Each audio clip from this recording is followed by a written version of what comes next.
喺工作同生活之中咧，係攞唔攞到個平衡啊？而家你即係你諗翻之前做嘢嘅咁多年裏面，平衡咧就其實由初階段一路到升級啦，升到頂點啦。咁可以講喺中階段嘅時間咧，我付出喺工作上好多，包括我不斷嘅做嘢。遲走早返當然啦，時間上係咪？喺知識上咧，我不斷都去讀書，去即係去 upgrade 自己啦。因為你一定係要咁先至可以嘅。咁唔多唔少嗰段時間，我對於屋企家庭咧，我對仔女係睇少咗嘅。但係我亦都好幸運，而家回想咧，因為我大嗰個係女女，第二個係仔。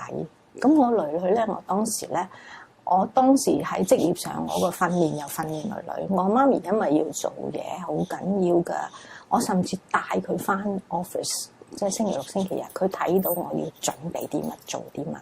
我不如你幫我手，我又訓練你啦，你做大家姐，你幫我去睇細佬啊，你同我睇細佬功課啊咁。咁由於咁咧，佢哋兩個係好好朋友。咁而喺呢諗翻轉頭，我俾我個仔嘅時間係少咗，莫及於我俾個大女。咁呢方面，但係到後來 end up 佢哋兩個而家都係成為專業人士。咁喺家庭方面就係咁啦。喺工作上咧，可以講我得到我自己相當嘅成就，我好滿意啦。咁而直至到而家，我工作過3份工嘅老闆或者係嘅同事啦，對我都係好好嘅朋友。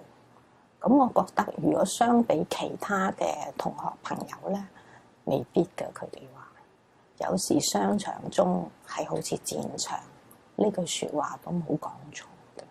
咁所以我覺得，我無論對家庭、對事、對人、對工作，我都可以講到，都幾平衡嚇。我亦都自己感覺喺而家呢個 moment，我都好滿意咯，我都好滿足就 OK。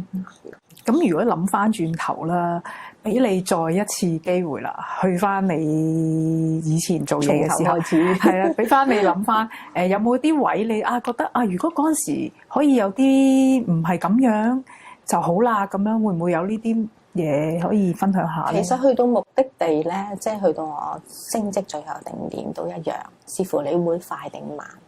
其實我喺我係中間停咗一段時間，為咗家庭，我再去讀書嘅。所以我係35歲我先攞到我嘅 Bachelor Degree。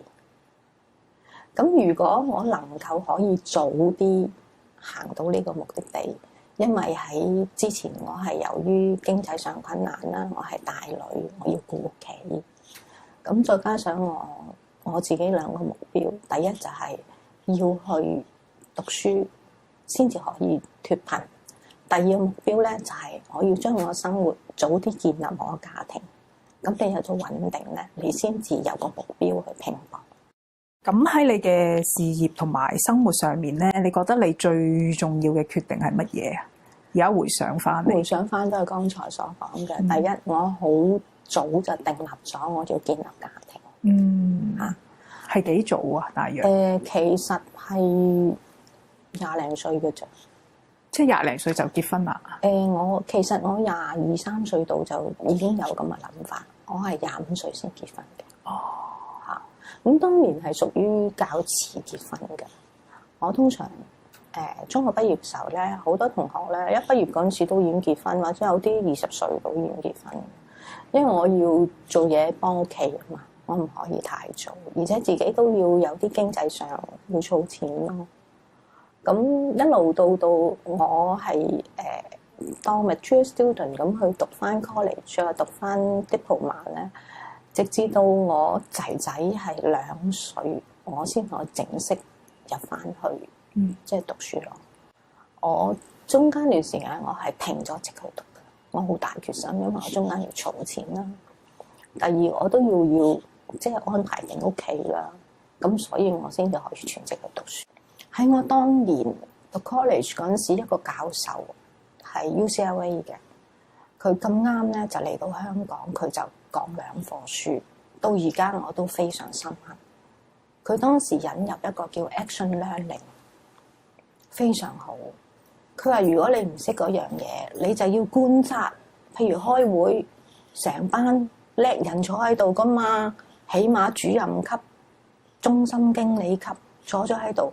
咁你要聽人講嘢，或者你唔識嗰樣嘢，你要細心聆聽、觀察。咁佢講出嚟嘅嘢，佢就會俾你一啲啟示啦。你聽咗之後，你咪可以即時學佢啱嘅，收咗落袋；唔啱嘅，你自己咧就會話：千祈唔好咁啦，咁樣就係錯㗎。你話幾好？咁就好過你去讀一篇書。當然讀書佢有一定嘅必定嘅文字嗰個嘅作用啦。咁就係呢兩個詞 action learning， 我到而家都用到。當我唔識用嘅時候，我就要觀察、聆聽，揾出佢嘅問題所在，跟住我就反思，用我自己個有嘅知識經驗去解決。如果第一次都做唔到，我寫出嚟喺張紙度寫好大隻字，一點一點 lay out 咗出嚟。然之後我就話：咦，係咪錯咧？咁啱咧？個次序啱咧？我就係咁樣去矯正自己，一次又一次咁。當你做過呢個過程，你係學到嘅，你自己學到嘢嘅，係冇人能夠話到俾你聽嘅，咁樣咯。